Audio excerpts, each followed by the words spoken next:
ദാമ്പത്യ ജീവിതത്തിൽ അസ്വാരസ്യങ്ങൾ ഉണ്ടാകുന്നത് സ്വാഭാവികമാണല്ലേ. ചട്ടിയും കലവുമാണെങ്കിൽ ഒന്ന് തട്ടിയും മുട്ടിയും നോക്കി ഇരിക്കുമെന്ന് പണ്ട് കാർന്നോന്മാർ പറയാറുണ്ട്.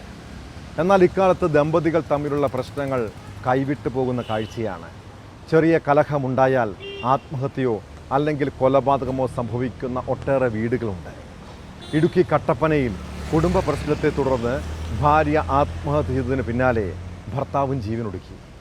ഊന്നുകൽ സ്വദേശി അജിത്തും ഭാര്യ ശ്രീകുട്ടിയുമാണ് മരിച്ചത്. സ്കൂളിൽ പഠിക്കുമ്പോൾ മുതൽ പ്രണയിച്ച് ഒടുവിൽ വിവാഹം കഴിച്ചവരാണ് ഇരുവരും. ഈ ദമ്പതികളുടെ കൈവിട്ടുള്ള കളിയിൽ അനാഥരായത് 2 പിഞ്ചു കുഞ്ഞുങ്ങളാണ്. 1-ാം ക്ലാസ്സിലും അങ്കണവാടിയിലും പഠിക്കുന്ന ആ 2 കുഞ്ഞുങ്ങളെക്കുറിച്ച് ഓർക്കുമ്പോൾ ഉള്ളിൽ വല്ലാത്തൊരു നൊമ്പരമാണ്. ഭാര്യ ഭർത്താക്കന്മാർ തമ്മിലുള്ള പ്രശ്നത്തിൽപ്പെട്ട് നരകയാതന അനുഭവിക്കുന്ന നിങ്ങളുടെ മക്കളെക്കുറിച്ച് ഓർക്കാതെ പോകരുതേ.